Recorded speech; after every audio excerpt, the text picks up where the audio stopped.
Bismillahirrahmanirrahim. Assalamualaikum warahmatullahi wabarakatuh.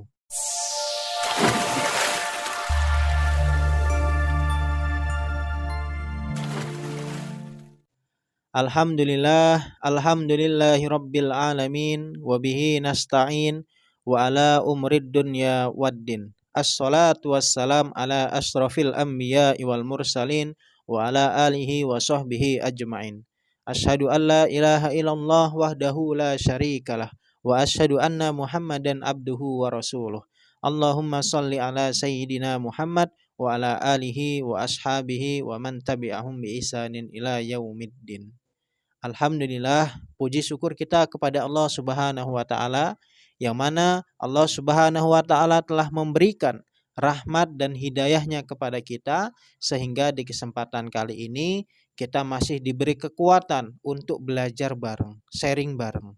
Insya Allah di kesempatan kali ini kita akan belajar bareng, sharing bareng tentang seputar ruqyah. Akan tetapi pembahasan tentang ruqyah di kali ini kita akan membahas masalah penyakit medis bisa diatasi dengan terapi Al-Quran, bisa diatasi dengan ruqyah dan herbal dan titiknya juga.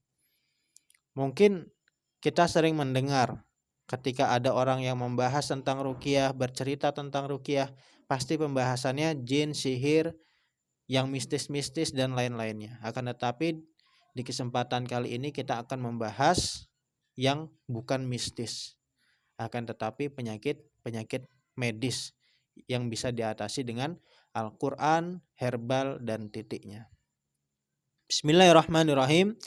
Pada umumnya, ketika masa awal infeksi, penderita penyakit amandel merasakan demam nyeri di kepala dan kedinginan.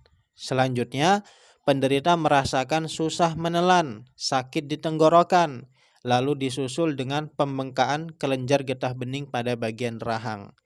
Mengingat bahwa penyebab penyakit amandel adalah bakteri, maka penyakit ini dapat dipastikan menular. Media penularannya bisa melalui air liur, udara, termasuk nafas yang berhembus dari penderita. Nah, jadi ini awal mula penyakit amandel. Biasanya orang itu gejalanya dia merasakan demam, kedinginan, nyeri di kepala, dan lain-lain, macam-macam. Kemudian penyakit amandel ini juga bisa menular. Penularannya yaitu dia bisa melalui air liur, udara, termasuk nafas yang berhembus dari penderita. Maka siapapun yang sedang berkomunikasi, sering interaksi dengan seseorang yang memiliki penyakit amandel ini, maka hendaknya kita harus menjaga protokol kesehatan. Agar apa? Agar kita tidak tertular dari penyakit tersebut. Kemudian cara menghindari penyakit amandel yaitu dengan cara melakukan berbagai cara seperti menghindari makanan dengan kandungan MSG berlebih, lemak tinggi, atau minuman dingin. Kemudian hindarilah peralatan yang digunakan penderita seperti sendok, piring, gelas, selimut, handuk, dan lain-lain. Kemudian cucilah tangan terlebih dahulu sebelum makan. Nah, ini cara untuk mencegah agar kita terhindar dari penyakit amandel. Kemudian berikut beberapa bahan alami yang diperlukan dalam mengobati penyakit amandel. Insya Allah bahannya ini sangat mudah dicari ya, nggak susah. Yang pertama bahannya 2 buah mengkudu masak, kemudian madu murni secukupnya. Cara pembuatannya gimana? Cara pembuatannya yang pertama, 2 buah mengkudu diperas, kemudian disaring dan ditambahkan sedikit air panas. Kemudian yang kedua, masukkan air perasan tersebut ke dalam gelas. Kemudian yang ketiga, aduk dengan madu. Jadi dicampur ya, perasan buah mengkudu, air panas, dan dicampur madu. Kemudian diaduk. Kemudian cara pemakaiannya yaitu diminum sebanyak 3 kali sehari.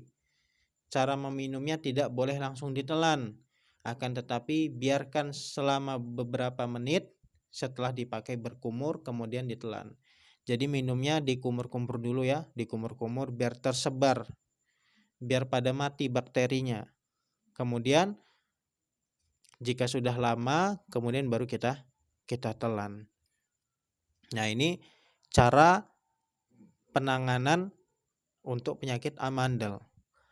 Kemudian saran saya, herbal ini sebaiknya kita bacakan ayat-ayat ruqyah terlebih dahulu, ayat-ayat kesembuhan terlebih dahulu, doa-doa kesembuhan. Agar apa? Agar hasilnya maksimal. Agar herbalnya menjadi herbal yang penuh keberkahan, herbal yang penuh kemanfaatan. Kita baca Al-Fatihah ya, Al-Fatihah 7 kali. Kemudian baca Al-Baqarah 1 sampai 5, ayat kursi, terus kemudian Al-Kafirun, Al-Ikhlas, Al-Falaq, An-Nas, baca ayat-ayat ruqyah yang standar.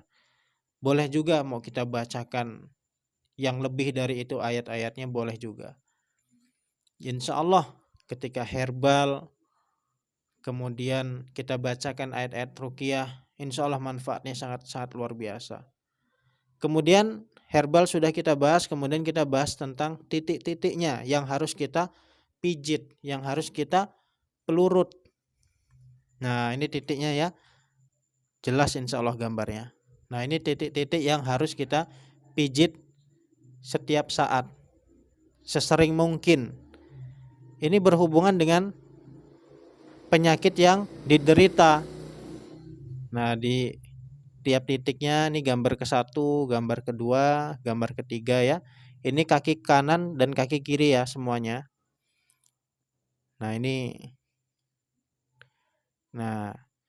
dipijit, dipelurut setiap satu titik itu 1 menit minimal. Dengan konsisten ya, dengan konsisten. Sehari belum ada perubahan, terus lanjutkan 2 hari, 3 hari dan seterusnya sampai sembuh. Insya Allah sembuh. Saya dulu menderita penyakit amandel juga waktu SMP dan alhamdulillah dengan herbal tersebut, dengan titik-titik ini Allah sembuhkan. Insya Allah banyak manfaatnya. Kemudian cara mijitnya bisa dengan jari-jari kita, bisa juga dengan alat bantu ya. Alat bantu seperti kayu-kayu terapi yang sering dijual itu bisa juga buat alatnya. Nah, insya Allah semoga bagi siapapun yang sedang menderita penyakit ini, semoga Allah sembuhkan dan semoga video ini bermanfaat untuk kita semua. Saya akhiri, wassalamualaikum warahmatullahi wabarakatuh.